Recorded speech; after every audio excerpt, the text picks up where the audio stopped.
Okay, we're trying take two here of the live stream. We're gonna see if the audio is working. We're here, Dynasty Saturday Night 5. Please make sure you subscribe, rate, and review on the Going for Two live podcast feed. If you're listening audio, if you're watching on video on YouTube, either right now, if anybody is watching after we had our technical difficulties, or if you're watching later, please make sure you subscribe to the channel and do a thumbs up on the video. Comment politely on it. The audio seems to be doing okay, and so I am not. I'm Brian Ford. I am not joined by my normal co-host Josh Walker. Tonight, the doctor is in. I am joined by fellow Jersey boy, Dr. Jim. What's up? Yes. Okay. So I've never been more afraid to speak before in my entire life. Like, are you getting any audio feedback now? Listen, if that's the thing that has made you the most afraid to speak in your life, then you've had a pretty good life. Well, I guess we persevered. Yeah. But yes, I am very happy to be here. And I'm glad we got things going. You guys, you and Josh do an amazing job, and I realize with him not being here tonight, I have some big shoes to fill. But hopefully, I can do that. And for anybody that's out there that's still watching, you are the real heroes. That's right. Yes. So Yes. yeah. So I'm ready to get started. before we get started with tonight's programming, I just want to remind folks that you can design the new Dynasty Saturday Night 5 logo by sending me in my DMs at ffjunkie _ on Twitter a 16:9 16:9 ratio JPEG thingy mabobber for our new logo, and you will win a PLP, a personal league podcast for your Dynasty league, which is where Going for Two folks, including myself sometimes, will review the teams in your Dynasty league and maybe roast a few and give some tips on what you can do better. Doc, why don't you tell us about you and your work, what you do here at Going for Two, the book, plug. Tell us all about yourself. Awesome. Will do. So I am the injury analyst here at Going for Two. And for the past 3 years, I've been on the Monday night show with Kyle Senra, Gladys Louise Tyler, and Dan the B-League Rosia. And we talk injuries every Monday night. And in addition to that, I have written a book on injury analysis for the players out there to get the benefit of medical knowledge and how to kind of interpret and understand injuries without having to go to medical school and spend $150,000 plus. And that book is called Injuries Suck, but Your Fantasy Team Doesn't Have to. And that's available on audio and in print version and e-version. But we could talk about that later. But I'm just happy to be here. I'm happy to talk injuries, and I really hope that I know you guys are really entertaining, so that's not going to be an issue. But I really want to educate as well, because sometimes you just don't have time. Like, injuries happen and things happen fast, and especially in the off season, I like it to be just another tool that you can go through the process of when you're evaluating players coming up to your draft with trades, with the rookie draft coming up. It's another tool to put in your tool shed to run through your filter and hopefully arrive at picking better players, making better decisions faster, more efficiently, and hopefully leading you to victory. Right on. And so what we're going to do then is go through a list of 5, as we normally do here on Saturday Night 5. Just for folks who have never tuned in, or if you forget, we kind of use a list of 5 or lists of 5 as our way of talking about Dynasty Fantasy Football. And so tonight we're going to do 5 categories of injuries, 1 for each position, and then 1 category on rookies. Before we get into it, I know you kind of talked a little bit about using it as a tool in our toolbox and that sort of thing. Do you have any advice for people in incorporating injuries into, when they're considering rankings and trades and, outlooks and projections for players? Yeah. I think, and we'll get into it, once we kind of start talking about players. I think what you'll see is patterns develop, and there are kind of some things you can take as not so much gospel, but pretty strong guidelines for individual player injuries. But kind of one of the big things globally, and I hear this all the time, especially in the offseason and after the draft happens, where fantasy players and fantasy analysts will say, I don't like player X because he has no path to playing time because of this situation. This guy's ahead of him, or this situation or whatever. Well, here's the thing: everybody has a path to playing time because of injuries. Mm, And I've heard people say, I don't like to rely on injuries because you can't predict them. And the thing is, we can't necessarily predict individual injuries, but I think we can say with a high degree of certainty that someone's going to get injured in the NFL next year. And then the question becomes who benefits. So if you can kind of get your mind out of that idea that rosters are going to be static and that everybody's going to be healthy after week one, you can use that to your advantage. You start asking yourself the question, okay, I like this guy, but he's blocked by this player. What if that player wasn't there anymore?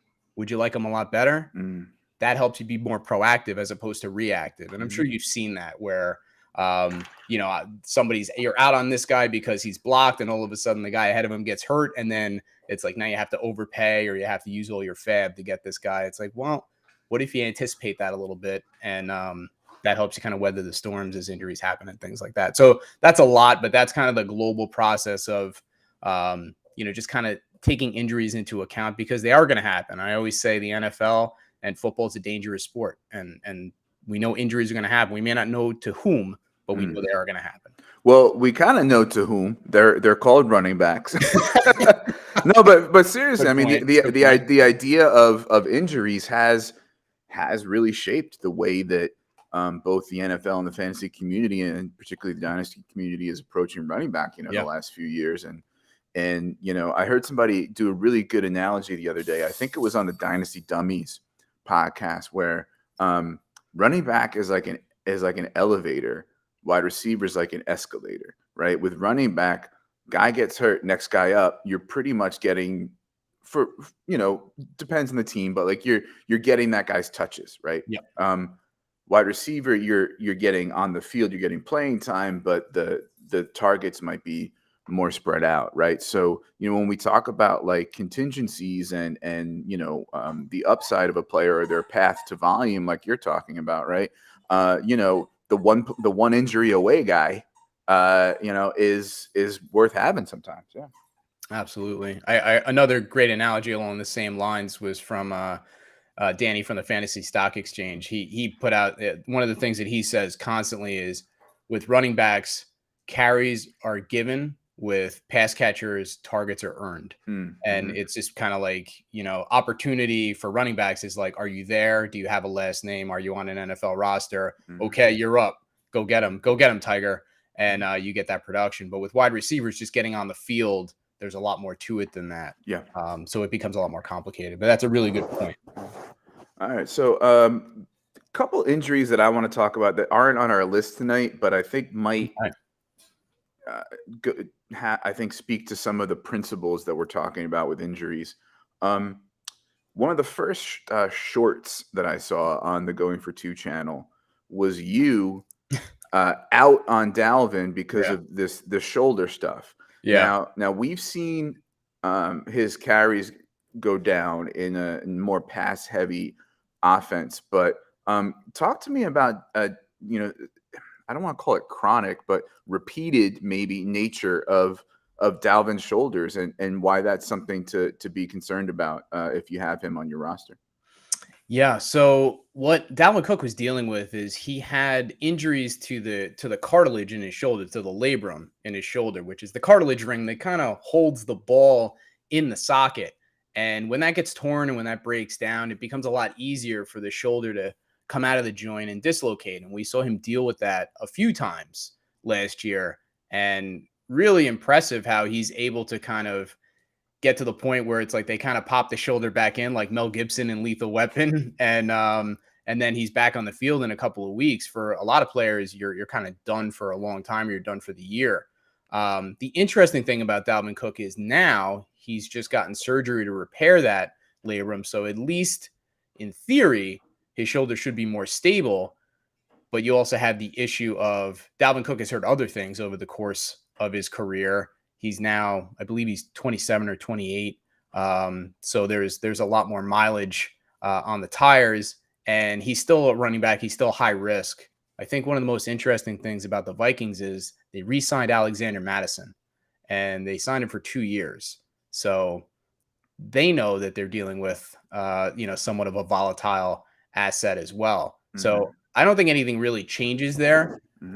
I think if you were in on Dalvin before, you should still be in. And I think if you were out on Dalvin before, then you probably should still be out. Yeah. And didn't he like have the same injury to the opposite or similar injury to the opposite shoulder at one Yeah, point too? he had Right. issues with both shoulders, so it was Yeah. kind of like, pick your poison, either one of them could have went. Right. And just really volatile.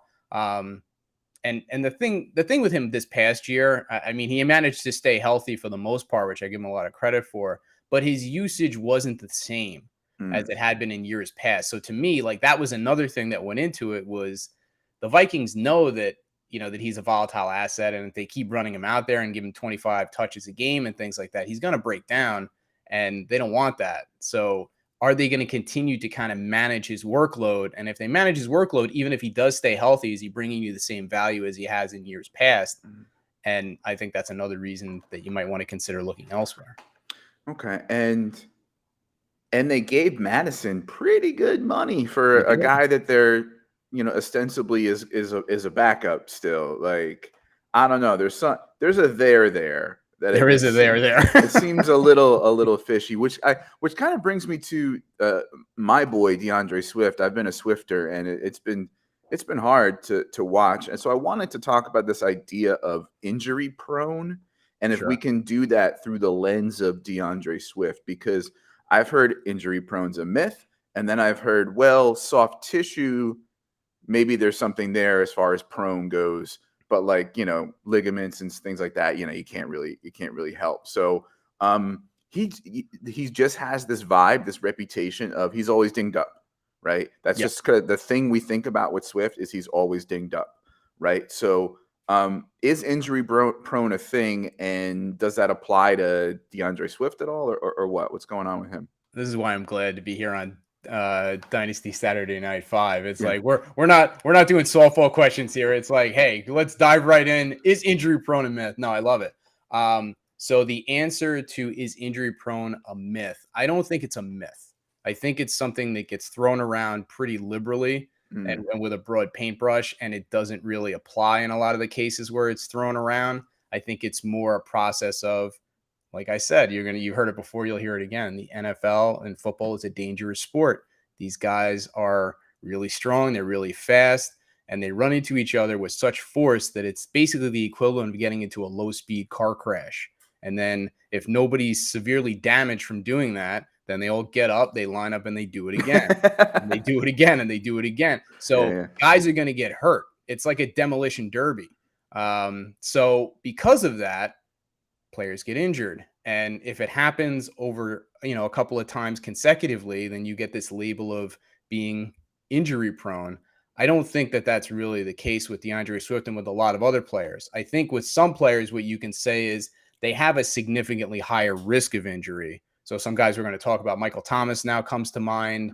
Mm. Dalvin Cook would be another one. It's like any player in the NFL can get hurt, but there are players that have a higher risk of getting hurt based on the accumulation of injuries that they've suffered over the course of their career, or, something that's either been recurrent or they've had multiple injuries.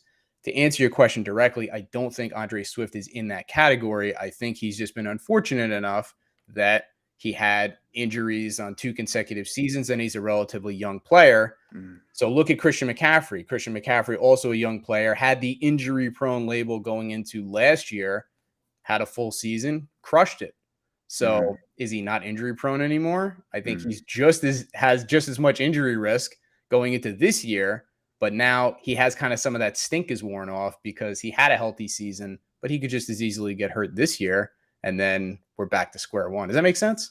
It does. So, I'm thinking of things like regression to the mean, or he was on the bad side of variance that year, and Yes. right, right. Which I guess, and I didn't put this on the sheet, but it reminded me of Tua and concussions. Yeah. Um, we can say he was on the bad side of variance. Nobody's going to get that many concussions in another year, but medically, it's easier to get one once you've had a couple. That's true, isn't it? Yeah. Okay. It's a little bit of a different animal. And the thing about concussions is you're absolutely right. Once you get a concussion for an indeterminate time period, which nobody really has a full handle on, you're more prone to get another concussion just because the brain is more sensitized to the injury.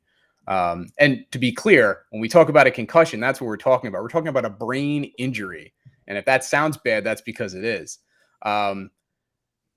We don't know. We don't know with him. And this is your brain we're talking about. So it's like, if he gets another concussion, there's a non-zero chance that he gets advice to just retire. I'm not saying that's going to happen, but it definitely needs to be. He's a young guy. He's 24 years old. Like, you don't want to have issues with chronic repetitive brain trauma. That Will Smith made the movie about it and all that. Those guys were, to put it mildly, pretty messed up at a pretty early age. This is not, this is not something you want to mess around with, especially in a 25-year-old kid. So that's basically the story. So if you're in a startup, yeah, are you concerned about pushing the button on Tua because of that? Not leaving aside his value where he is in it, but like, do you say to yourself, I can't control concussions. I'm only going to draft him based on his talent, his situation with Waddle and Hill, or are you saying? It's a really good question. One thing that the audience, if they don't know me, they'll find out quickly. I play Dynasty a little bit different. And the thing is, there's this idea in Dynasty, I'm going to have this guy on the roster for the next 8 to 10 years. So I'm drafting this guy because I want his production for the next 8 to 10 years. That is a complete and utter fallacy. Mm-hmm. Like, trying to predict like what is going to happen in the NFL in 8 years is like trying to predict like, what a snowflake is going to look like that falls outside my window 7 years from now. Like, it's impossible. The world might not even be here in 8 years. So. I mean, COVID 27 could happen, and then, we all turn into lizards or something. Who knows? Yeah. But you can't do it. So if I was when I draft players on my team, I'm basically thinking this year and next year, and that's it. And if I get any more than that, that's gravy. So with Tua, like, that's the filter that I'm running it through. So if it's, the second round or something, I don't even know where he's going in startups at this point. He slipped to about the third in a lot of cases. Yeah. Okay. So then it becomes something where if I do take him, I'm hoping for this year. And if he's still around next year, great. But that's kind of the process that I'm taking. So I might be taking that third quarterback a little sooner as a result. And I'm just not thinking that far ahead because I think you can't. You just can't. Yeah. Last but not least, and this is only the appetizer, folks. Lamar Jackson. The thing that we're hearing from these billionaires is that they're a little more reluctant to give him guaranteed money and probe for a trade. Because of the amount of games that he's missed and there's also this narrative out there that, certain guys with certain play styles, like a running quarterback or like George Kittle, who just, plays like, he's shot out of a cannon on every play. They're going to miss time and they may not be injury prone, but the way they play exposes them to injury risk more. And so I was saying the other night on the Gambit, it might've been in the after hours when we were just, chatting. It doesn't have to be collusion for a group of billionaires to do what's in their, the interests of their pocket and like avoid doing something and be mad at Cleveland for giving Deshaun Watson guaranteed money. But I know we can't get inside these decrepit, nasty billionaires' heads, but besides asking a team to trade 2 firsts and give a whole lot of guaranteed money and possibly reshape your offense around Lamar, you're also asking them to bring on a guy who has missed, 5 or 6 games each year. Is that the wrong side of variance, or is that, he's a running quarterback. He runs, like a running back, like they, there's something to that, I mean, we hate them because they're owners, but they're not nuts. Wow, that's a deep question. So I'm not saying that it's collusion, but I'm not saying that it's not collusion. No, I'm just kidding. The thing with Lamar is, I think like the more you look at this, it becomes more of a fertile soil for confirmation bias. It's basically like if he goes out and he wins games for you, then he's fantastic. But if he gets hurt, it's because his playing style is bad. So if his playing style wins you games, then that's Yeah. great. But if he gets hurt while doing that, which again, there's that variance component that you talk about, then then it's a bad playing style. I don't think he's that much more at risk than other players. It's just football is a dangerous sport. Now, that being said, there are players that they run to contact on every play and their careers are significantly shortened by that. If you go back far enough, and I'm old, so I think of Marion Barber for the Dallas Cowboys. It was Okay. literally like he had a magnetic pole that was the opposite of the defensive players on every play. And he just like, even when he could have run out of bounds, he's like, I want to take somebody out while I'm doing it. And he lasted about, 2 or 3 years. And they were fantastically entertaining 3 years, but then he was out of the league. So there is a component of that too. But with Lamar and the other running quarterbacks, there are quarterbacks can slide. There's a lot of rules in place to protect them. So it's like, yeah, they're going to get hit more, but they also score you a lot of points and they can win you games. So it's like, I think it's very convenient that when I think any owner in the NFL would take Lamar on their team, but when they have to shell out $230 million of guaranteed money and, they have to put that in escrow, I think that's really more the issue. The guaranteed money has to be held in escrow and they just don't want to do it. Some of them can't do it. Like my Raiders team owner, Mr. Davis, he doesn't really have the liquidity to do stuff like that, but other owners do. They just don't. Look at Dr. Jim talking to me like I know what the escrow is. Oh, well, it's they got to put the money aside. Basically, they got to put it aside and they got to hold it. They can't spend it on yacht parties and right. in the Wolf of Wall Street. They got to put it aside and they got to hold it.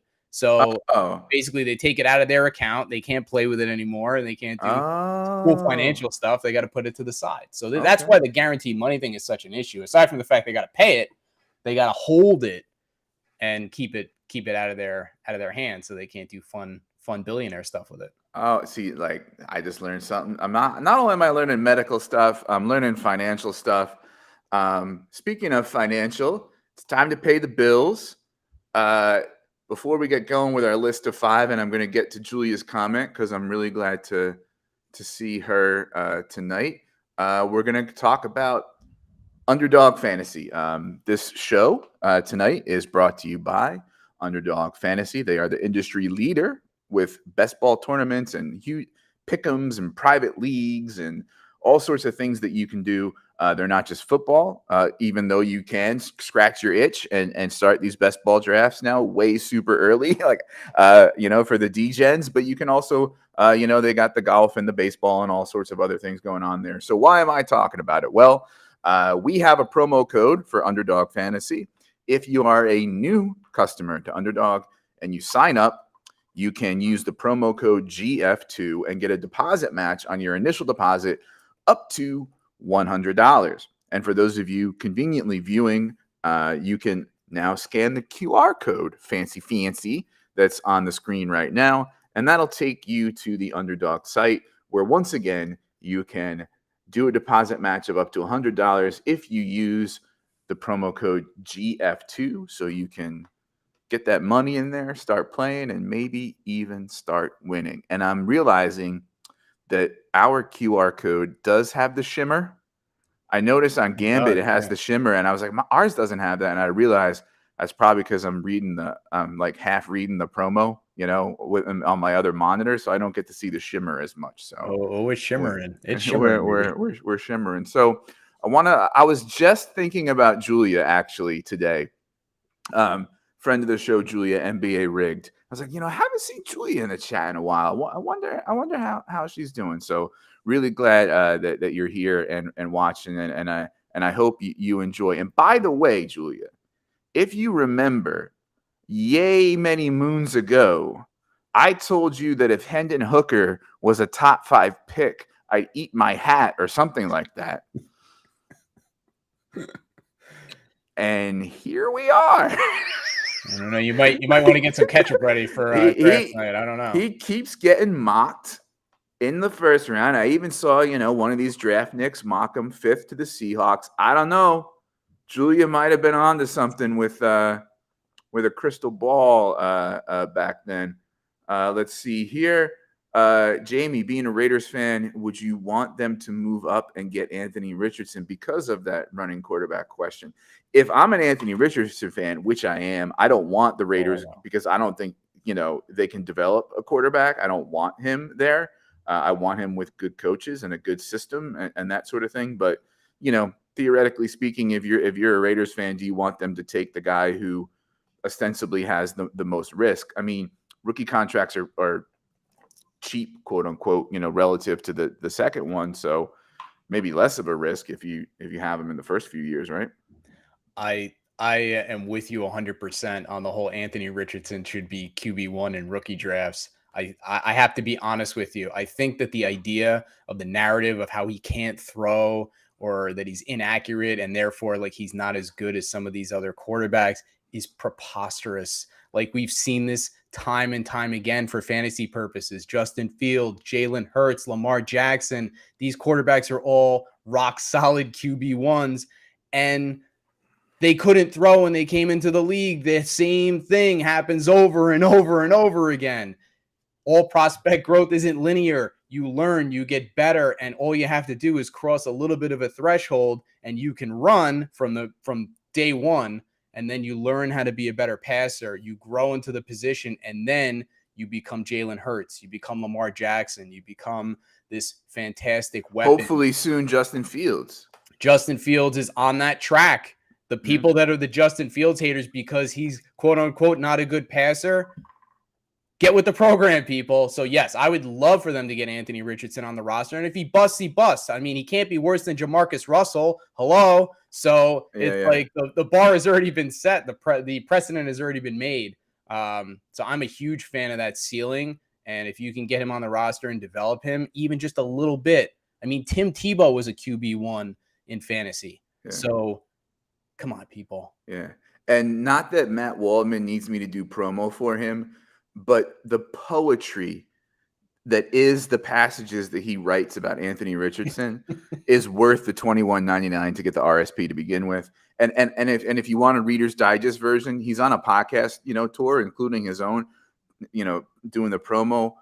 Watch it when he talks about, Anthony Richardson is a jazz musician and the NFL is going to try to make him start over because he doesn't know Bach, or he has this like really cool analogy of being dropped into like you and I taking language classes and being dropped into a foreign country, and the ceiling of like our development with the people being only so high, and we still need sort of a crutch of a translator and that sort of thing. Mm-hmm. Whereas, Anthony Richardson might be the less experienced of the fewer classes, but you drop him in the country, he picks it up quicker, learns the culture and the humor, doesn't need the translation.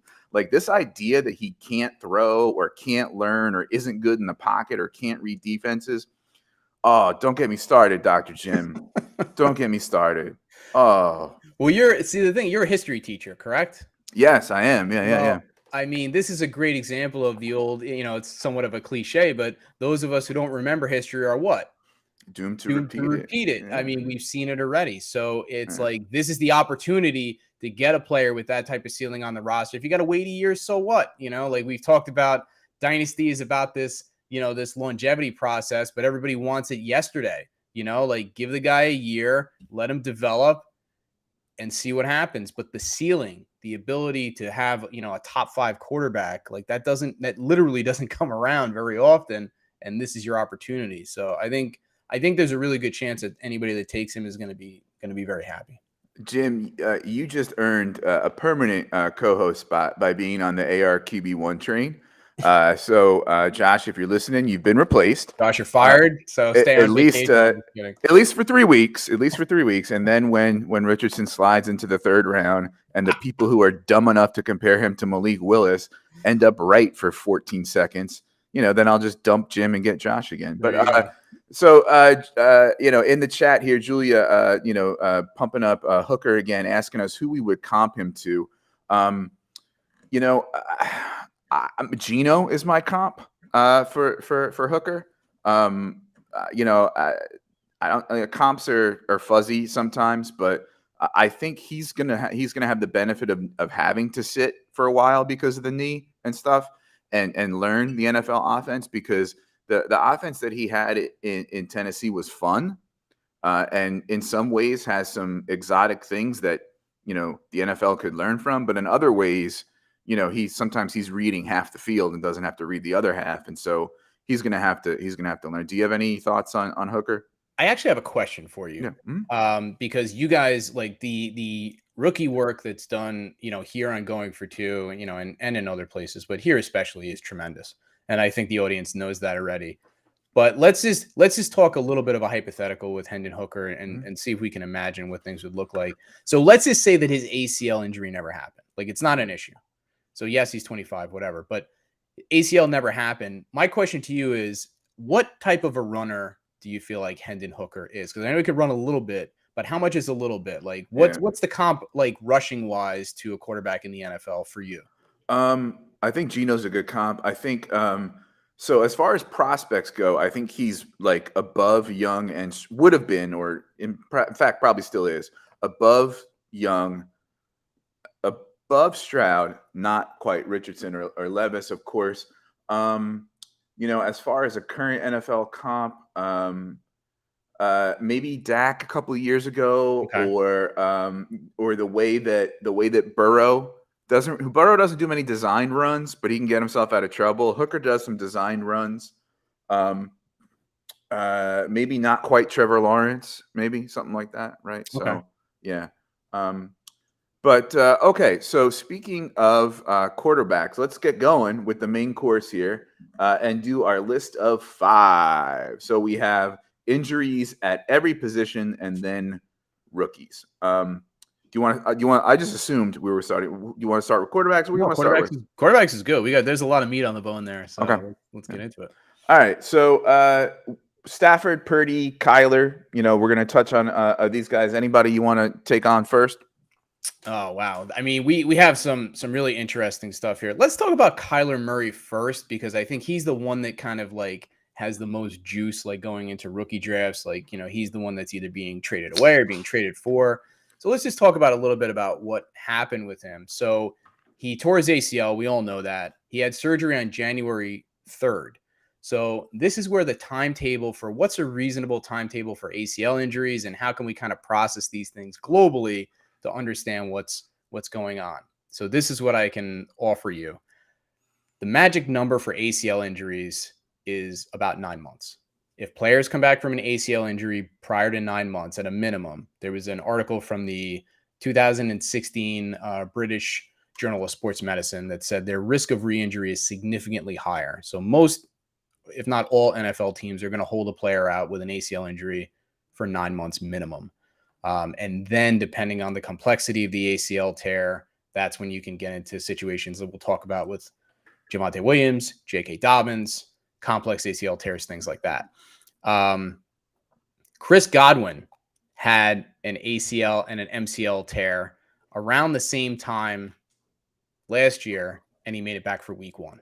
So it does happen, and he did all right. I mean, he had 104 catches for 1,000+ yards. I mean, that'll work, I guess. Sure. So they're probably going to work Kyler Murray back slowly because of all the money they haven't invested in him. But I've heard some estimates that he's going to be out until week 8, week 10. I don't know about that. Like he's young. Like it could be 4 weeks. It could be less. So ask yourself, what's that worth to you? Even if he does start slow and he doesn't run as much as he might in the beginning, as he continues to ramp up, like you really want him there towards the end of the season when you're coming down the stretch, when you're going into the playoffs, and he could be back to Kyler of old next year. He's young enough to do it. The timetable fits. So I think it's really kind of being not so much overplayed, but people are being really, really, really cautious. And I don't think they need to be quite as cautious with him. Just throw something else out there. What do you think the long-term outcome analysis for ACL recovery is? Like what percentage of players in the NFL today return to their previous level of functioning? If you had to put a percentage on, I'm going to put you on the spot now. On my other podcast, we went over a list of running backs and we kind of said, like, did they get back to, good enough, Yeah. and we did like a 1 year later and a 2 year later. So I don't know. 50-50. 50-50. Interesting. I'm going to do like Morpheus from The Matrix. What if I told you that it was about 90%? Oh, Yeah. yeah. It was about 90%. So all this worry that we have about players with ACL injury, it's like, yes, you're going to miss time. You're going to miss 9 months, in some cases about 12 months. About 90% of the ones that come back return to their previous level of functioning. How long did that study go back? I guess is my question. That is a really good question. I Because think like, it is was this actually a the meta-analysis. because we're in the era of like ACLs aren't what they used to be. Correct. So if the study is bounded in that era, then I can understand the 90%. You know what I'm saying? I just but we were the running backs we were looking at were like as far back like as Adrian Peterson and Edgerrin James, and even before that. You know what I mean? So it was relatively recent. I Yeah. think the time frame that you're talking about, the numbers that they did analysis on were in the 70s, the 80s. So it's gone up a little bit, but it was still pretty high. I mean, it was still 70, 75%. It's gotten better since then. All right. So I'm glad I'm hearing this optimism, because basically my index on Kyler was he's going to miss 6 weeks. He's going to be rushing a little bit like Kyler toward the end of the year. His rushing will be back in 2024. And you're saying slide that timetable up. I think you can. I think that's in the range of outcomes. All right. So Jamie bought Kyler Murray for the 211 and a 106 in Superflex. I like that. I think that's great. As far as prices go, you're also seeing Kyler dip to like the early to mid second now in startups. He's just so cheap. Go get yourself some Kyler. I know, between the ears, he's is not maybe what we want him to be, but I think as far as in this super flex economy, with how bleak the quarterback landscape is, even with the rookies coming in, go get yourself some cheap Kyler. Let's talk about Matt Stafford. We've heard the word chronic used for his elbow and his back. And I didn't know it was a spinal contusion. We've heard retirement rumors circling around. I'm getting him in like the 10th, 11th, 12th round of startups as like my QB 3-4. I mean, he's going around Desmond Ridder range and Jimmy G range and Brock Purdy range. Yeah. So what can we expect out of Stafford? I mean, I think age has to be a factor too when you think about this recovery. Yeah, I mean, I believe he's 35 now. So again, like the thing with him is he had a spinal cord contusion, which, just to be clear, is a bruise to the spinal cord, which people can get paralyzed from that in some cases, depending on where it is. People die from that. So this is a really, really serious injury. He says he's fine now. He says, he's coming back, but he's going to get hit eventually. So I think when you draft him, the thing is, he's been in the league for 27 years. He's got millions of dollars. He's got a Super Bowl. I'm always rooting for the player on paper, but this is very high risk. So I think if you draft him, you're drafting him for this year. It's almost like with Tom Brady a couple of years ago. Great player. You're assuming you're going to get 1 year out of him. If you get 2, that's gravy. And then that's it. So if you draft him, I think you draft him with the idea of like, I hope I get a full year out of him. If he makes it past this year, that's gravy.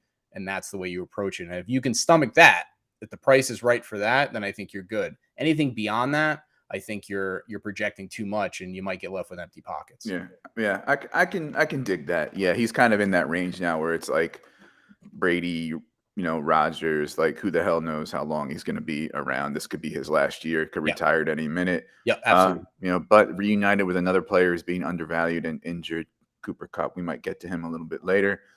So Jamie in the chat is asking about the Lance injury.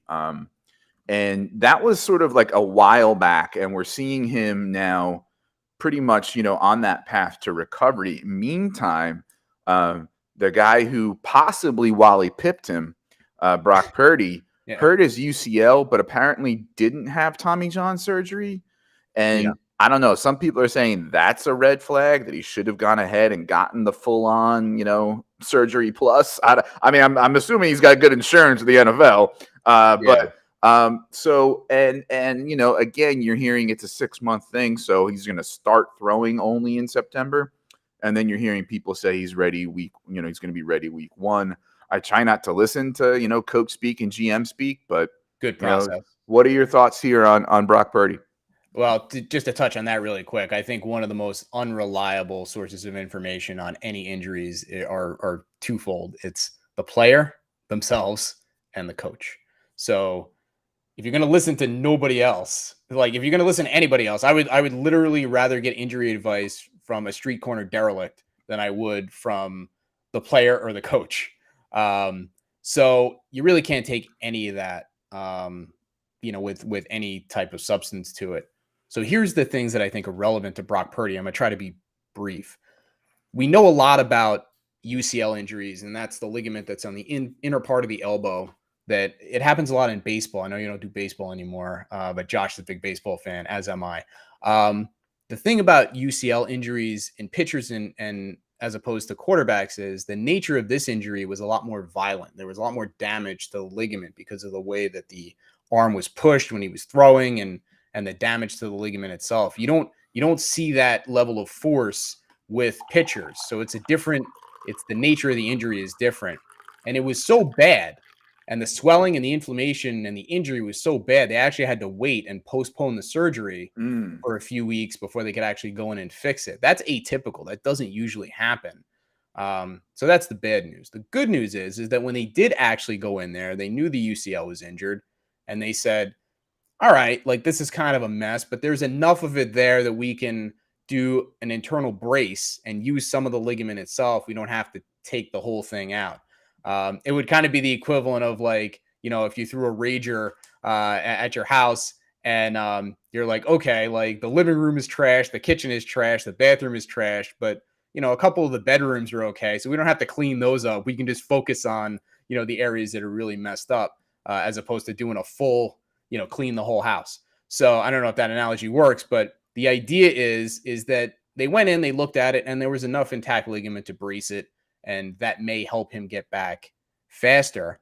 But there's a wide error bar or wide variance is how long it's going to take. It could be 3 months, it could be 6 months, it could be longer. It's just kind of like you have to start ramping up, and it's like, we'll see. He gets out there first. Can he move his arm? Does he have full range of motion? Good. Next, like, can he do his lifting and his workouts and his PT? Great. Now, can he throw a little bit? Okay. Can he throw harder? Can he throw further? Are there any roadblocks that come up along the way? So this is what I'm going to propose to you. This talk of him being the leader in the clubhouse, he went from being Mr. Irrelevant to the NFC Championship game.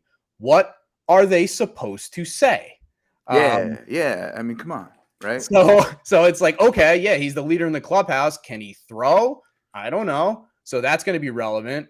Lance never got a shot to do his thing. Like, in a straight competition, are we sure that he doesn't win even if Brock Purdy is healthy? I mean, this guy has tools. He never really got a chance to display him. He played one game in a monsoon last year, and then he broke his ankle. So I'm still in on Lance. I don't know. Like, I liked him before. I still like him. And I still think if you take the Pepsi challenge with Brock Purdy, I still kind of feel like Lance is going to come out ahead, or he's going to get traded, in which case he's going to start for them. So whoever he gets traded to. Yeah, I think I'm coming around to the idea that like San Francisco's probably going to trade Lance. I agree that people are prematurely burying him and doing the "I told you so" because he didn't get the audition, right? He didn't get the audition that Zach Wilson got, right? Yeah. And so if I'm San Francisco, Kyle Shanahan, who didn't want Lance, now has that plug and play quarterback that he can put into his genius offense because I can put in any quarterback because I'm the genius, not the quarterback, right? He's got that, college quarterback that started over 40 games. It's very coachable, that, is not a project like Lance. So I think they probably roll with him, which means I think go get you some Sam Darnold. And then, they'll probably trade Lance. And I think so right now might be an opportunity to buy Lance before he does end up in that new destination with more hope. And to speak to your, we were talking before about rushing quarterbacks retaining their value. I mean, half the Dynasty community is ready to bury Trey Lance, and he's like a 4th, 5th round startup pick. So, like, it says something, right? Like, I'll take him at that value. So I think the lesson here is go get you some Sam Darnold and possible buy opportunity on Lance before he gets traded anywhere. What do you think about that? Totally agree. I love it. And the other thing I'll just add really quick is Brock Purdy can play and he can run that offense. So this is not an anti Brock Purdy stance.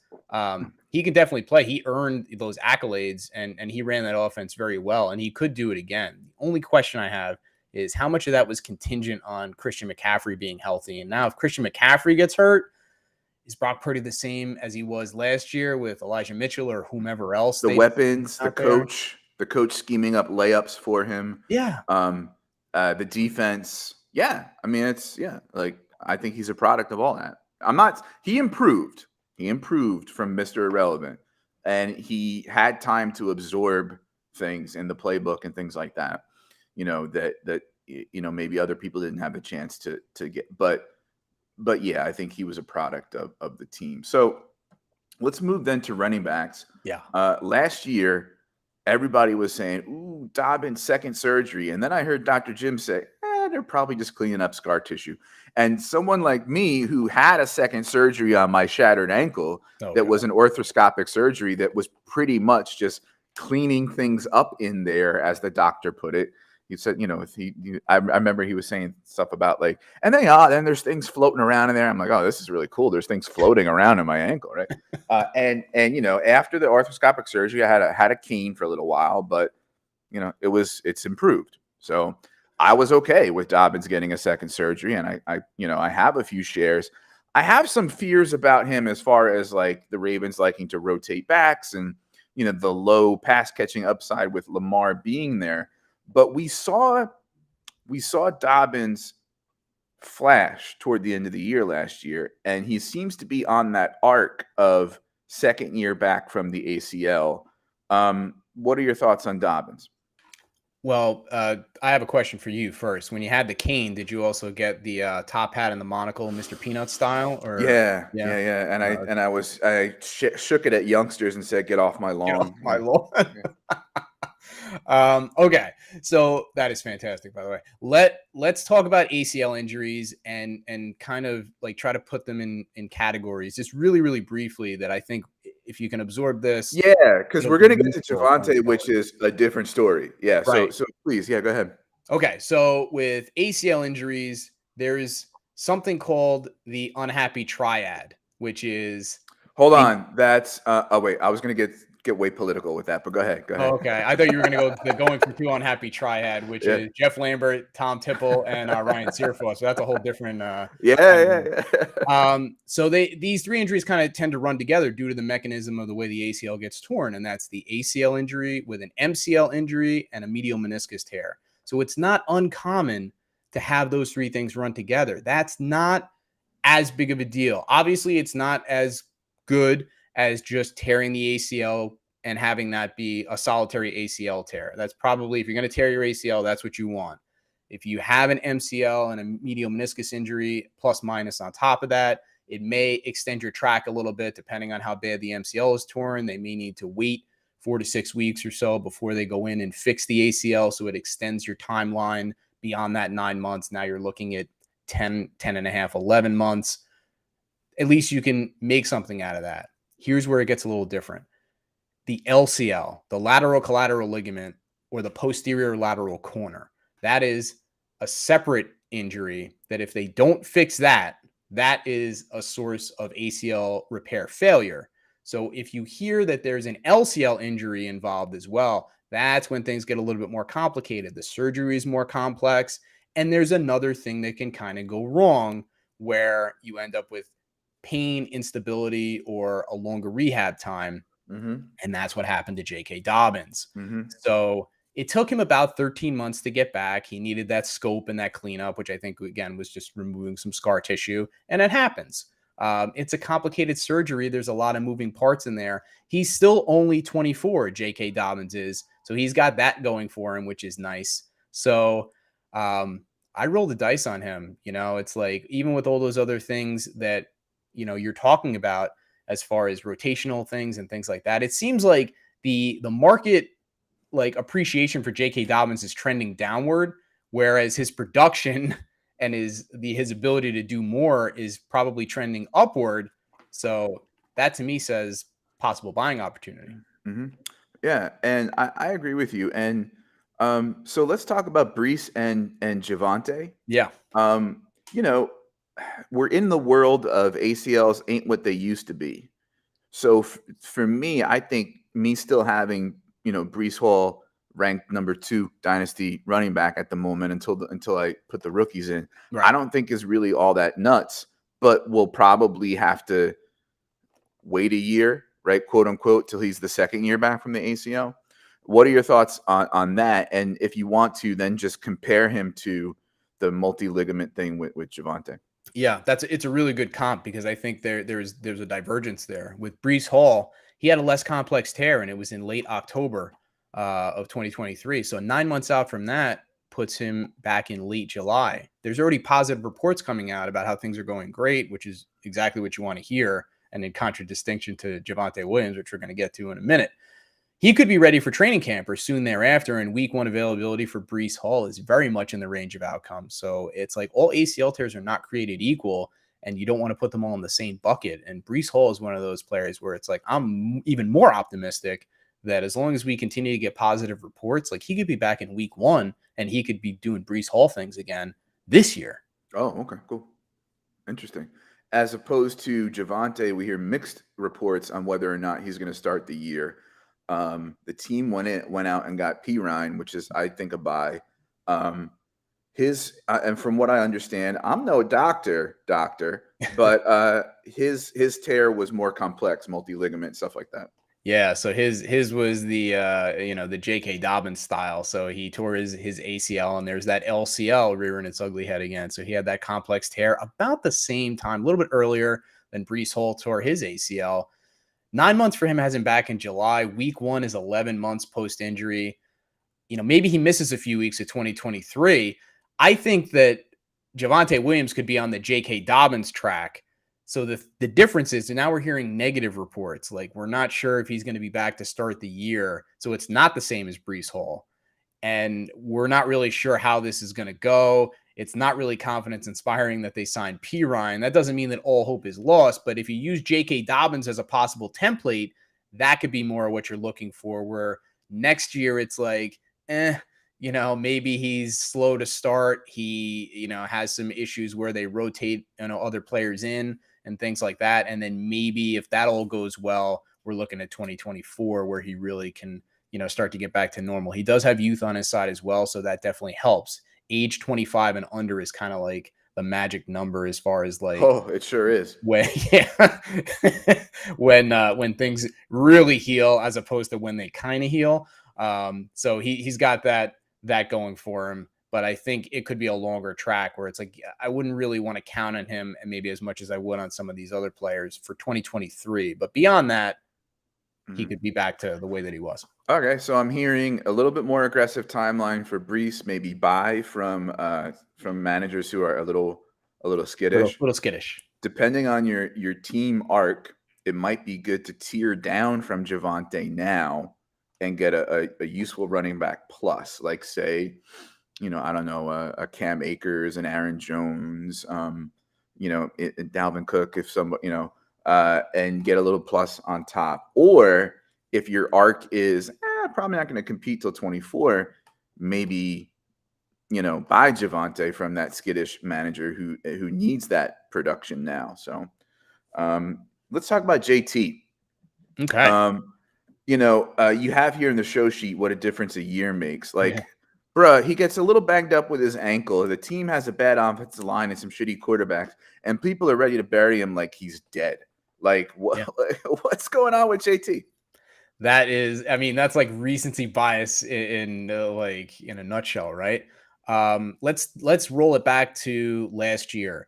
Christian McCaffrey was the one who is the injury prone guy who not everybody, but people said don't touch him because he's gonna get hurt, right? He's gonna get hurt. And JT hadn't gotten hurt since, I don't know, I think he was like 7th grade intramurals or something like that. And he gets hurt because football's a dangerous sport, right? And now he's the one that's going to, that has the injury risk, and Christian McCaffrey doesn't because he had a healthy season. I would argue neither of those things are true. if anything, Christian McCaffrey probably has a little bit more of an elevated risk just because of his history, but it's not that much. But it's not as disparate as people are kind of making it out to be. Just because Christian McCaffrey had a healthy year last year doesn't mean he's going to make it through this year intact. And just because JT got injured last year doesn't mean he's not going to be healthy this year. So, recency bias is a thing. We talk about it a lot, but this is it.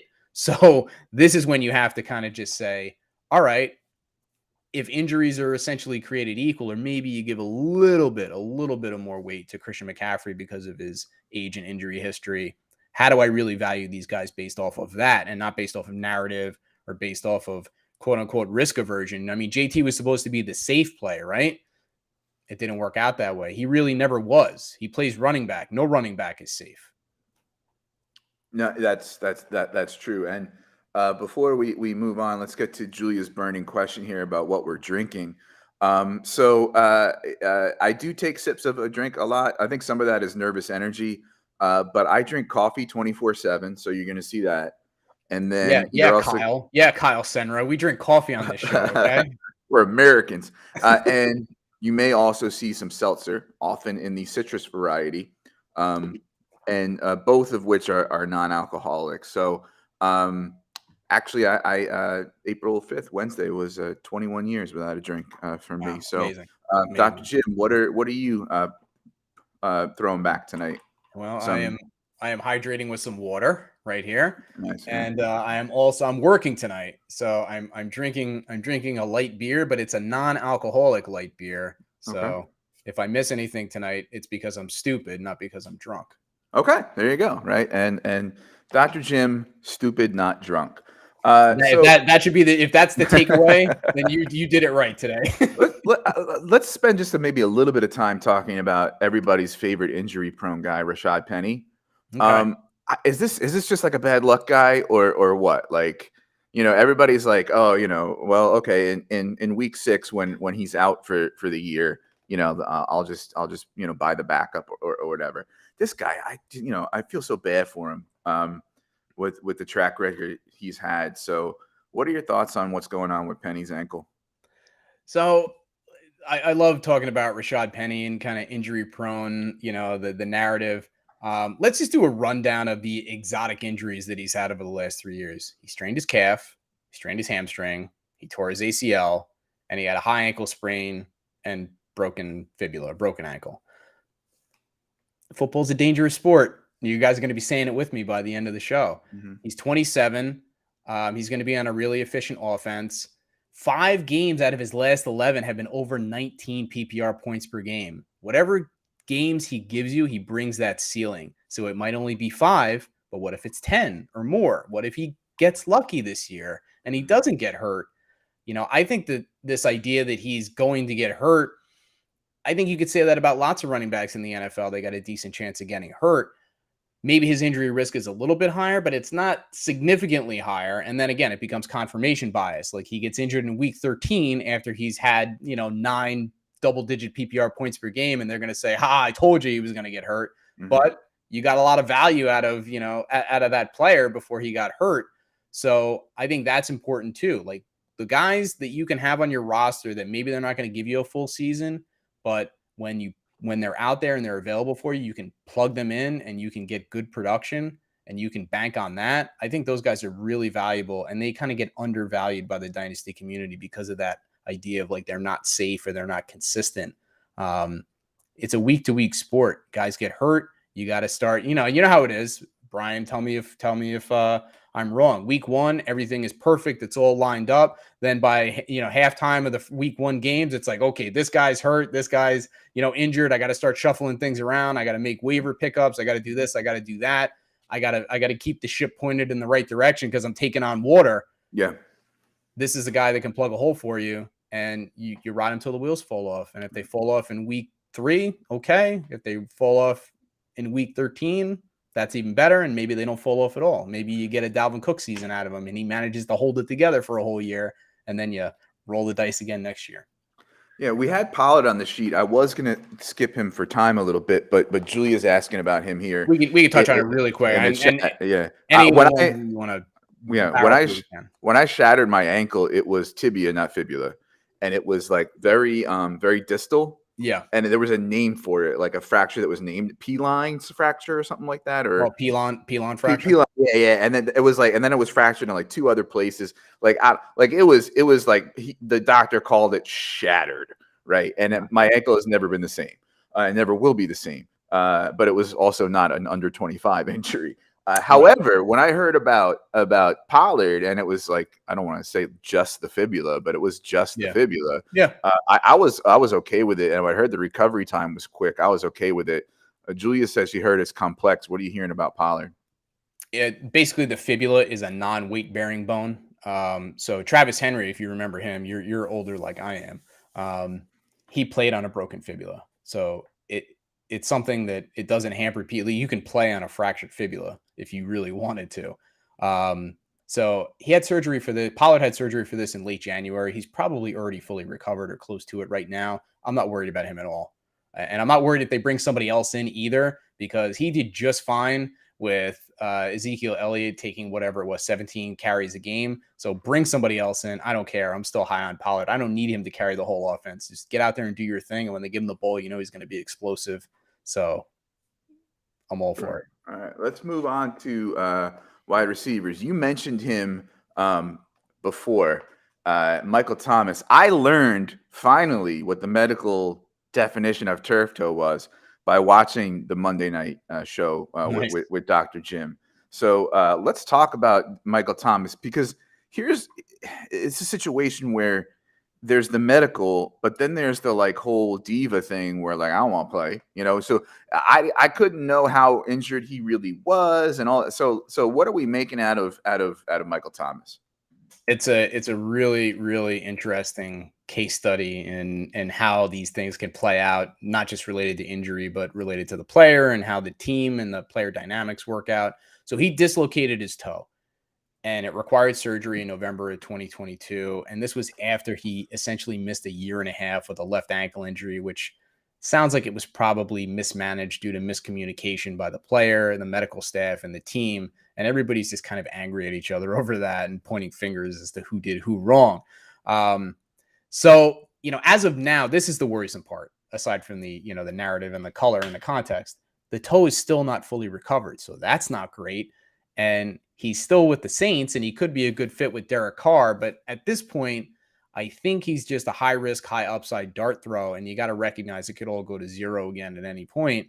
And that's what you bank on. If you get something out of it, great. And don't invest anything that you're not willing to lose. But it's like cryptocurrency, don't put more into the market that could go to zero at any time, but the returns could be really good as well. Mm-hmm. Yeah. So yeah, I guess there's a lot to that when figuring out like how to rank him or what to predict his production will be. Also, he's pushing 30. Um, so let's talk about Cooper Cup. Yeah. And his injury. And I think he's another buy. I think he's being undervalued right now. Jay Stein from Debbie Royale did a really good video, like mathematically showing how he's kind of being undervalued. So Yeah. what do we make of Cup's injury, and factoring in his play style and his age? What can we expect from Cooper Cup? So just help me out here. How old is Cooper Cup now? 29? I think he's 29. He might be 30 by now. I know he's at least 29. Okay, so he's like 29, 30. Mm-hmm. So what happened with him is he had a high ankle sprain, and he got a surgery called a tightrope surgery, which is basically they put hardware in there to kind of hold the ankle together and help it heal better. And it actually shortens the recovery time. I think it's one of those things where if the Rams weren't a complete dumpster fire by the end of the year, he probably could have came back and played. And we've seen what he is able to do. I mean, just the Super Bowl when they won, it was like everybody in the stadium knew it was going to Cooper Cup. And what does he do? He catches the game-winning touchdown anyway. Like, that's essentially his floor, is they're going to throw the ball to Cooper Cup if he's on the field. And it doesn't matter if he has weapons around him. To a certain extent, it may not even matter who the quarterback is. But let's say it is Stafford. I mean, his upside is tremendous. It's like, yeah, the longevity may not be there, but if you're playing for a year or two, like I said, Yeah. he's a really safe asset, Yeah. and he's not at risk for any more risk for injury. He could do really, really well for you. Yeah, and I'm sure there's in some leagues there you could probably tier down from like Waddle or DK Metcalf or I don't know, maybe a couple other dudes and tier down, quote unquote, to Cup Yeah, and get a plus yeah, and get really good, like really good production, wide receiver one production out yeah. of He Cup could this year. outproduce Yeah. them, and you Yeah. get the asset on top. The thing is that how much longer is he going to be doing it for? 2, 3, 4 years? Mhm. I don't know if you can think that far ahead. It's what am I looking at this year and maybe next year, and then you take it from there. Anything can happen. All right, so I have a couple more wide receivers here listed. Okay. I'm going to throw their names out, and you tell me like one that you want to talk about for whatever reason. Okay. I'm a big JMO fan, and JMO with the knee, and then he came back late last year. Yeah. Bateman in the foot, Wandale in the knee, and then Tim Patrick's returning from an ACL this year. So anybody you want to talk about there? Well, I'll tell you what. Let's hit them all rapid fire style. Okay, sure. Yeah. Bateman, Liz Frank injury, over a 90% level of return to previous functioning. So if you were a believer before, he'll probably never be cheaper. Mm-hmm. And we talked about with the ACL how it's like 80, high 80s, 90%. The return from Liz Frank even higher than that. So it's like if we're comfortable with ACLs, and we should be very comfortable with Liz Franks, and most people aren't. We even saw with Travis Etienne how well he did after a Liz Frank injury. So Wandale, ACL repair back in December. 9 months puts him back mid-September. Giants have 75 receivers on the roster right now. I don't know how that's going to go, but he's got the potential to be back. And like most of them can play the slot too. So like, yeah, exactly. Yeah. Tim Patrick, ACL tear in the preseason of 2022. He had surgery in August. He should be able to have a normal offseason. I really liked Tim Patrick last year. If Judy or Sutton get traded or hurt, oh man, like he could really be good. And he's essentially forgotten about. I mean, he's pretty much free at this point, right? Yeah. Mm-hmm. And then who was JMO. Yeah. Jamison Williams. So this is one, and I love Shane Manila on Dynasty Trades in 5, but he's been essentially slandering Jamison Williams because he's a face planter because he didn't come back, and he says context doesn't matter. It doesn't matter. He didn't produce. He had a torn ACL. The Lions were Tigers. I was thinking baseball. The Lions were going nowhere, and he had to acclimate to the league as a rookie. Like there's a lot that goes into that. So they brought him along slow. Mm-hmm. Let's see what he can do this year. If you were in on him before, you should be in on him again. So let me ask you, as the guy who really knows the rookie rankings. Wow. I mean, come on. If Jamison Williams was coming out this year, where would you rank him with the wide receivers there? Right. So I had this debate on Twitter with folks a little bit, or was it YouTube? I don't know. A friendly debate as I try to. I would say 3 at worst. 3 at worst, and probably 2. I probably would still have him behind JSN, but that's it. That's really it because. When last year, I kind of had that tier of 4 guys of Garrett Wilson, Olave, JMO, and Drake London. I was like, I don't care. They're all wide receiver 1. Who cares? Mm-hmm. They're just one big tier. Pick your poison, And I thought JMO had the electricity and the dynamism to maybe even have the highest ceiling. He lands in Detroit. He essentially doesn't start his rookie year until like late in the year, right? So we have to keep that in mind. Chark is gone now. The offense was, I mean, when they have home games, the offense was like the totals of the 2 teams was in the 60s for Lions home games. I like him. I don't see any reason to slander him. Do I have him up in the rankings where I have London and Wilson and Olave at the moment? No, and I don't think you can. I'm a believer. Yeah. Is that just because you haven't seen it, or because you're worried about the ACL injury, or like what's holding you back from that? I think there's a little bit of, let's be real. I've seen it, and I haven't seen it yet from those guys. So I do want to see it, particularly because that offense really, loves to run. They just got Monty, and they love to feed Amon-Ra. So just, I just want to see how he fits in with Chark gone. Yeah. Yeah, okay. I mean, that's totally valid. I want to speak to this really quick. So from NBA Rigged, I worry about Patrick. Denver is going to be running more with Sean Payton, and Patrick is still the third wide receiver on the depth chart, which is absolutely true until he isn't. If Judy or Sutton get traded, now you might really have something. Or if they get hurt, because it's the NFL and players get hurt. So you have Tim Patrick, he's just kind of marinating on your bench, and then all of a sudden, one of those guys isn't there anymore for whatever reason. Now you really got something. That's exactly what I'm talking about. That's how you process these things. That's why everybody's down on Tim Patrick, and that's why you can get him cheap, and you just see what happens. And even if it's for 2 or 3 or 4 weeks, if he's able to step in and now he's the wide receiver too, I think that could be really nice. Tight ends. Is Zach Ertz's career possibly over? I don't think so. I mean, how old is Zach Ertz now? In his 30s, I think, early 30s by now. The thing is, I had heard that his was a complex, multi-ligament thing, and like maybe not career over, but McBride's there. The team is going to be cheeks this year. We think like just like. I mean, he's just never going to be, I think, a semblance of what he ever was, which wasn't very elite to begin with. So maybe am I burying him too soon? I think you are. I think he's got more potential than that. I mean, I get it. He's 32, and that's ancient. 32, yeah, he'll be 33 in November. By the way, Cup will be 30 in June. Okay. Thank you for that. So I realize 33 is ancient in the football community, the Dynasty community, and I try not to take too much offense to that as somebody who's going to be 47 in a couple of months. But he did have a complex. Well, hold on. Let's pause here. I just turned 45 in June. All right. So viewers, look on your screen. Okay. And on your right is what 47 could look like. And on your left is what 45 currently does look like. Whose life do you want? I'm sorry. Please go ahead, Dr. Jim. Oh, man. How am I supposed to recover from that? That is fantastic.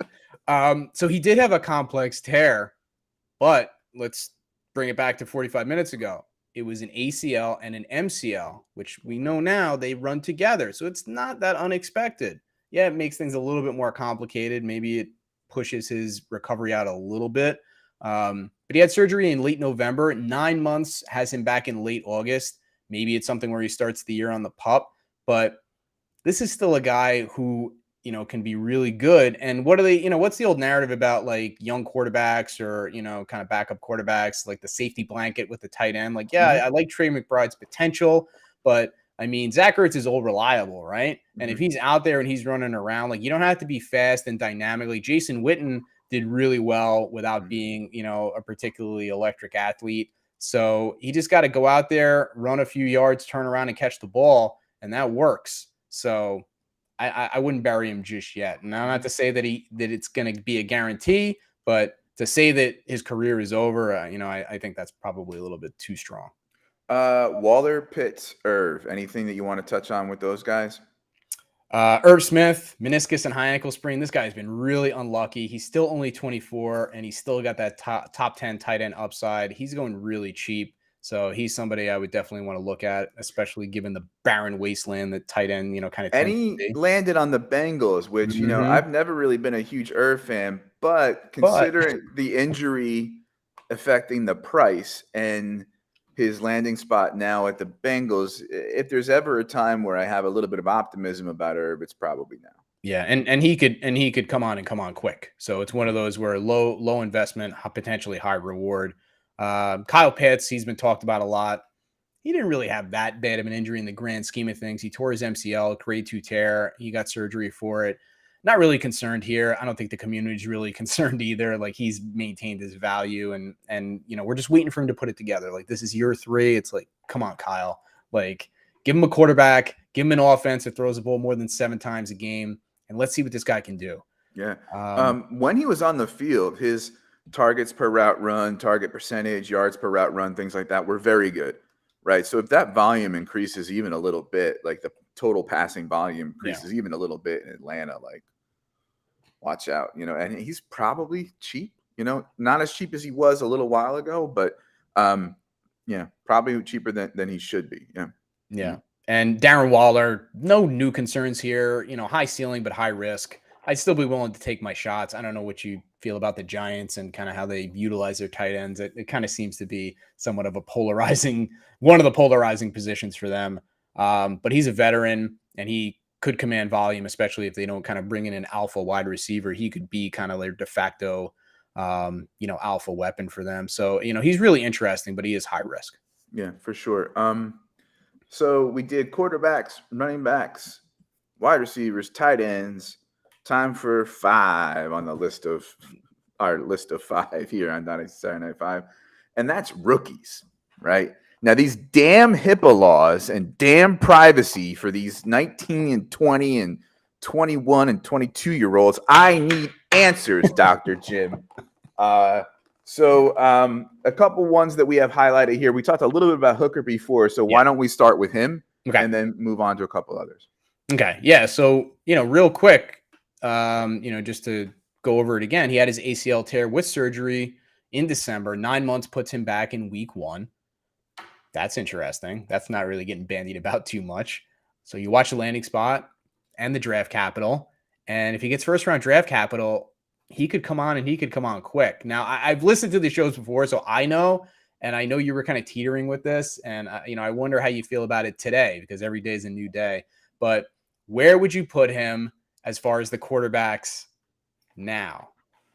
I still have him as 5. Simply because I believe Will Levis is trash. You hate Will Levis. I hate Will Levis. You hate Will Levis. Ryan hates Will Levis. Lots of people. Shane Manila hates Will Levis. Lots of people hate Will Levis. But I know that someone in the NFL won't. Will Levis might be a really nice guy. Have we ever considered that? Listen, he puts mayo in coffee. He's canceled. All right. You know what? I didn't know that. So now I'm with you. Right. So the only reason I have Levis above Hooker at the moment, and not by much really. Levis is in my most recent rankings, 23 overall, and Hooker's 24 overall. Okay. Right. And the only reason is expected draft capital. And by the way, they're in a tier of 20 to 29, so they're relatively close in the sense that it's a tier anyway. If tomorrow I get inside information that I don't know, some team is going to trade up into the late first to get the 5th year on Hendon Hooker, and I like the landing spot. And no offense, Dr. Jim, the god-awful Raiders organization drafts Will Levis. That's flip-flopped for me. I'm now starting to be a little more optimistic about Hooker than I would be about Levis. So I don't know if that answers your question, but it does. Yeah. It does. And I like that. And I like the process. I would implore you that if Hendon Hooker gets first round draft capital, that if you like him over Levis, put him over Levis. Mm-hmm. Evaluate them based on what you think they can do this year and going forward. If they both, to me, I feel like, and I'm not the expert, you guys are the experts, but if they both get first round draft capital, I have Hendon Hooker over Levis. That's the differentiator. So that's valid. I like for that. Sure. Yeah. Kayshon Boutte, ankle. There's mental stuff with him. There's effort stuff with him. There's sex party stuff with him. And it's kind of hard to separate all that out when you know that we heard ankle surgery and it lingered into 2022. Something that Kyle brought up on the Gambit. I hadn't heard this. There's speculation that it was an Achilles. What do we know about Boutte, and what can we decipher as far as, he's fallen in draft boards, and a lot of people are basically not drafting him anyway. He's like, do not draft, right? But let's say, I don't know, an NFL team takes a chance on him and drafts him round 3, early round 4. What do we know about the injury as far as the information that we're going to process when deciding what to do with him? Yeah, I had not heard anything about the Achilles being involved. I had just heard ankle fracture in 2021, requiring a revision surgery later on. And then he kind of sucked in 2022, and he had a bad combine. And it's like, and then there was the allegations of, the off the field stuff, which, as somebody in their early 20s, I don't know how much you can really hold that against them. You had a great line on one of the other shows. You're like, I actually bumped him up in the rankings because of the sex party. Listen, guy goes to a sex party. He has my heart. You know what I mean? What are you going to do? So anyone can have a bad day. That's, the thing about the combine is it's another tool that you put into the tool shed. You run it through the filter, It's part of the resume, as you and Jamie were talking about, which I love. But it's just one piece of data, or it's one data set. Anybody can have a bad day. And, I know we're running a little long, but I'll give you an example. One of the biggest days of my professional career was when I had to take the radiology board exam, which is basically like you get certified by the board of radiology to go be a radiologist, which is what I do.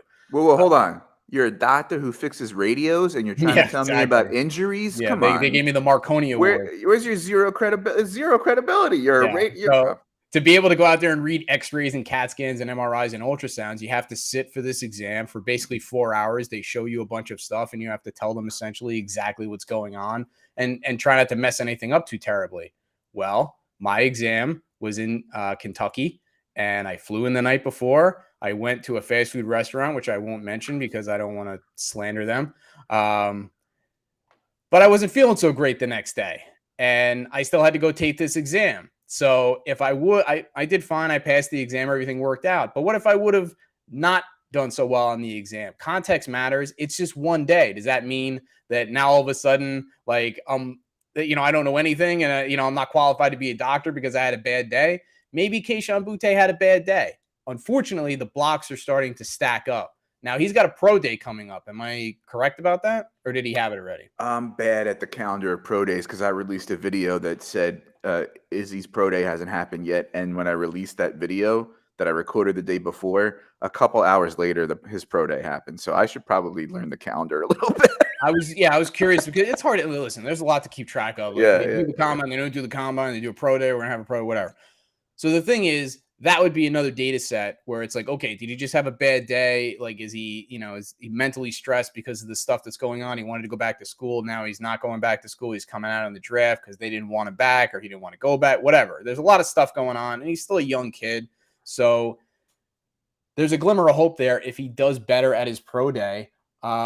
He's shown the potential in the past. He just hasn't shown it lately. So I can see why people are out on him, but I think it's to the point where people are just like, he's quote unquote bad at football. Like, I don't know if that's necessarily the case either. So, I think he might be worth taking a shot on if it's not going to cost you so much, and with the recognition that it's really high risk. But there is, some pretty good stuff on tape as far as what he has done in the past.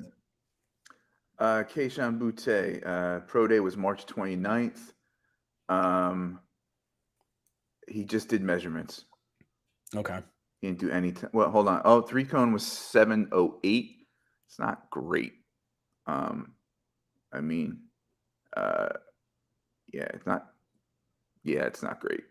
Not terrible, but it's not great. So but here's the thing. He didn't do anything else. He didn't do the shuttle. He didn't do the 40. He didn't do the vert. He didn't do anything. That's not great. And here's the thing. Here's the question you got to ask yourself. Did this surgery, did he really mess something up there, and he's quote unquote not the same? That's a possibility as well. So I think it's okay to be out on him. But I still think there's a glimmer of hope, but I also think that on the range of outcomes is that he didn't come back from this surgery. Like, something got messed up in his foot, and there's a very slim margin of these elite athletes where it's like you lose a little bit and you're not elite anymore. Yeah. And now you can't compete consistently at the professional level. Doesn't mean you're not a good athlete anymore. Doesn't mean if you play flag football with him, he's not going to send you into the shadow realm, but he may not be able to perform at a very high level as a professional. If it were, say, a mid-range Achilles problem, like not like low grade, if there is a such thing as low grade Achilles, or and not like a complete, like the thing's rolling up your leg or whatever, but normally, would that be a situation where it could be he's not going to be the same thing? Like, we say ACLs aren't what they used to be. We haven't figured that out with Achilles yet, though.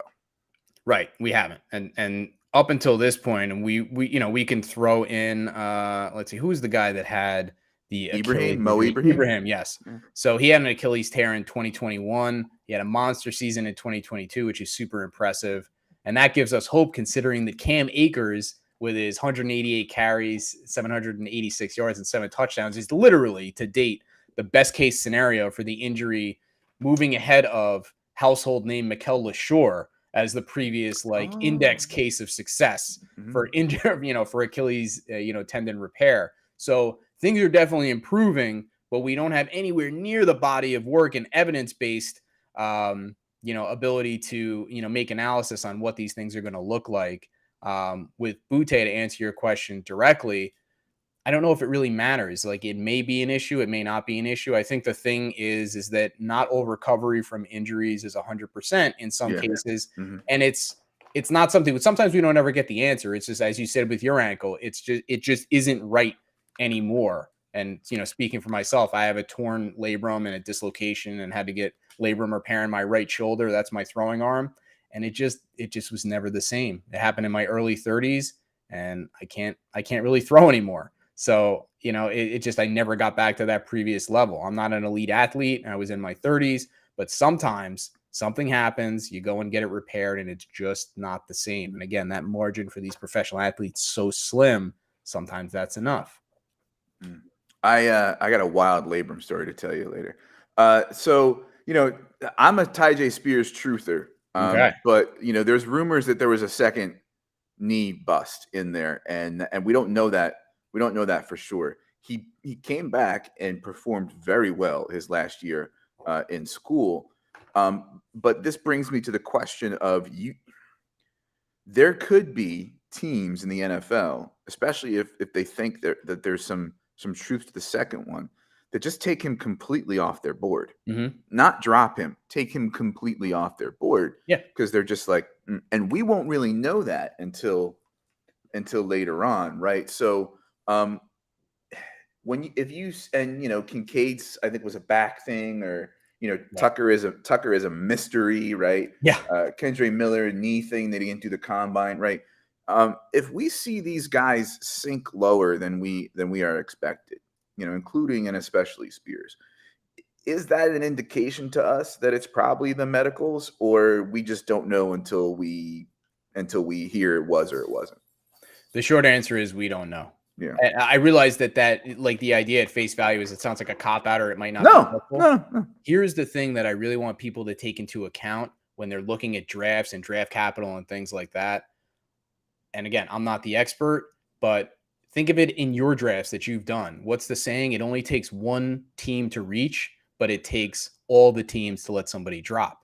Mhm. So I think that if somebody goes higher than maybe you expect, that could just be one team kind of Yeah. making a reach. If somebody falls way further than kind of the community, thinks that they should, and I think of Malik Willis last year when he ended up in the third round, it's like, well, maybe this guy isn't as good as we thought he was. Mhm. Everybody passed on him. So that, I think, tells you more. And the other thing is, with running backs, like we talked about earlier, it's more about opportunity. So he's demonstrated, whether he had one ACL tear, two ACL tears, whatever, he did fine in 2021, and he blew up last year. So he can play. Yeah. And if he gets the opportunity, he could be really good. I think that's going to be more relevant to his value, is, does he get the opportunity? And sometimes you just got to be lucky. What's the old saying? It's better to be lucky than good. Well, if he's lucky and good, then he could be really productive for you. Mhm. So that's my Tajay Right. Spears take. How's that land with you? That's great, man. Anything that doesn't sink him and is confirmation bias for me loving him is I will take.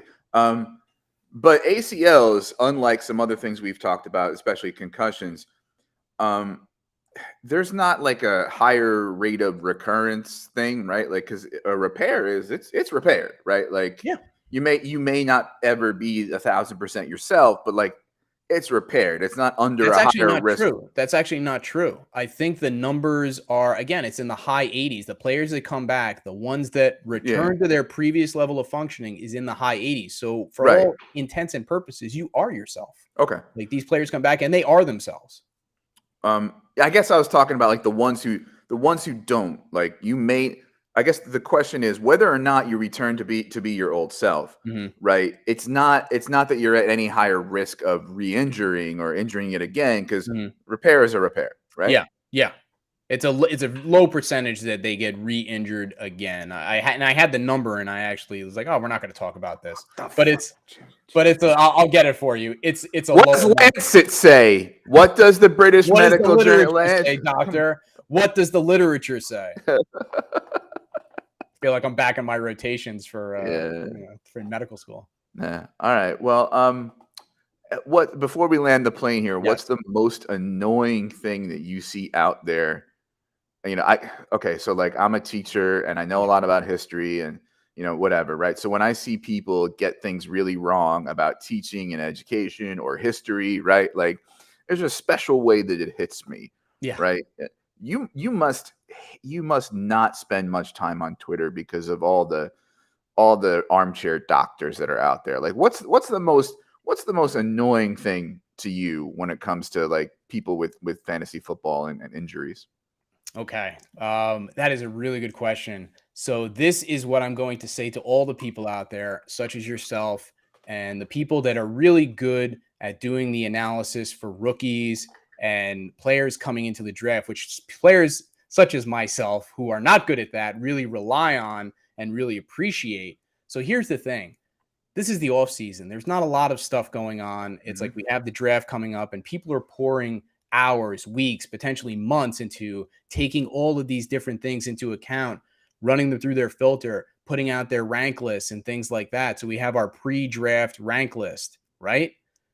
Players such as yourself and lots of other people, they put a lot of effort into that. So the thing that drives me nuts is after the draft happens, you have this player X ranked, in a certain area, and then he goes 2 spots higher than somebody else does in the first round. And then the players will flip flop them and say, well, this guy went a little bit higher. So therefore, I'm going to bump him all the way up because he got a little bit higher draft capital. And that drives me frigging nuts. Like, as much as we complain about, like, oh, this coach doesn't know what he's doing, these GMs don't know what they're doing. That narrative is out there. But all of a sudden, when the draft happens, every NFL team is a genius, and all the work that we put in for the last 4 months essentially gets thrown out the window. Like, people have confidence in the effort that you put in there. What if, and we're both Jersey guys, so I'm just gonna get a little spicy with the language here. What if the NFL GM is a fucking moron? So have confidence in your own abilities and don't throw it all out the window because one team reaches for a guy, or there's a whole list of litany of reasons of why a player can get picked that have nothing to do with his football ability. So if you like somebody going into the draft, don't invalidate that because he slips a couple of picks. If he slips 4 rounds, that's different. If you don't like somebody going into the draft, don't like him. If a team reaches for him, that's not your problem. Let it be somebody else's problem. You want to trade him, that's fine. That's a whole different conversation. But Yeah, yeah. don't take him because another team took him. Take the guy that you want, that you think is going to be good, because he might actually be good. Okay, rant over. How'd I do? Well, I think you kind of sidestepped my question. I wanted Oh, I you to did. I wanted you to dump on people who are talking about medicals and injuries like they know what the fuck they're talking about. Oh, the thing is that the thing about that, to answer your question directly, is when narratives get created that aren't based on anything. It's like I just have a feeling that this guy is not going to be good, but I can't really quantify it on anything. If it's a gut feeling, that's fine. But it's like this guy got hurt, so he sucks, and this guy didn't get hurt, so he's good. And it was like we saw with Jonathan Taylor and Christian McCaffrey last year, where it was like everybody's like, avoid Christian McCaffrey. If you take him in the first round, you're an idiot, and he's definitely going to get hurt and whatever. Nothing is definitely going to happen in the NFL except that somebody's going to get hurt. We don't know who it's going to be. Somebody's going to get hurt. But the idea, the confidence that I know this guy is going to get hurt. No, you don't. Nobody does. And folks, just a little bit of inside info. Dr. Jim roots for injuries. He wants guys to get hurt That is because he not true. Don't because say he that. cracks his knuckles and says, "My time to shine." No, I actually, to be honest with you, I hate injuries. No, I I hate know. seeing Yeah, players get yeah. hurt. It's rough. All right, folks. Well, we kind of had an aborted mission and had to do take two because of technical difficulty. So we gave the people a little bit more than they bargained for, and I really appreciate the doc taking his time out on the weekend tonight. So please make sure you subscribe, rate, and review on the Going for Two live audio podcast feed. If you're here on YouTube, please make sure that you like the video, subscribe to the channel, maybe make a comment or two. That'd be great. Remember the logo design contest for Dynasty Saturday Night 5. Send me a 16:9 ratio JPEG in my DMs on Twitter, ffjunkie_. and you can win a personal league podcast from Going for Two personalities for your Dynasty league. Dr. Jim, time for plugs. Oh man, look at this. I'm sweating here. It's like I'm on the hot seat. Look at that. So plugs. I am floating around the Going for Two network and guesting wherever I get the chance. I'm the injury analyst here at Going for Two. I did mention my book at the top of the show. It's called Injuries Suck, but your fantasy team doesn't have to. And in that book, I try to give you all the tools that you would need in order to become the best injury analyst you know. It's available on Amazon, print version and ebook. And it's now an audio version narrated by the sexy baritone voice that you're listening to right now. Okay. Yours truly. And just a quick honorable mention. We didn't get a chance to mention it, but I want to throw it out there just before we go. Najee Harris with Pittsburgh had a Liz Frank sprain last year in training camp, played through it all year. Rookie QB, crappy O-line, all the cards were stacked against him, and he still rushed for over 1,000 yards with 10 TDs. So that's basically his floor. So barring another worse injury, I don't see why everybody is so pessimistic out here. Go get yourself some Najee Harris. Year 3, he could really take off, and everybody seems to hate him for some reason. I don't know why. But he's gross and inefficient and volume dependent, but he's going to get the volume. So, yeah, I definitely am more optimistic on him. And he was playing on a Liz Frank injury last year. So if that's healed, again, greater than 90% return to previous level of functioning. So you could see rookie year 1 all over again in year 3. And I think that would be pretty valuable. That's very plausible. You can find me, FFJunkie_ on Twitter. You can find me, obviously, here every Saturday night, 7:30, goingfor2.com. I have rankings and articles, a lot of prospect profiles. So please make sure you check those out. You can find me on my other podcast, Dynasty Fever. Episodes drop Thursday, audio only, at Dynasty Fever Pod on the Twitters. Goingfor2.com and the whole family of content that we have everything for you. IDP, Dynasty, Redraft, sort of pop culture spin on. We have like a podcast every night of the week. We've got articles on the website. If you go on the website, go on the little bottom right, click on the purple Discord thing, join the free Discord. It's on and popping. A bunch of channels, including, we're going to have that robust Scott Fishbowl presence that on the Discord that we had last year as well. So please make sure that you hop on board there. I guess that's about it. Thanks for watching. Thanks for listening. And Dr. Jim, do you know how to close the show when Josh isn't here? First of all, I will say thanks for having me on. First of all, I don't want to let it go without that. Is it Go Irish by any chance? There you go. All right. Have a good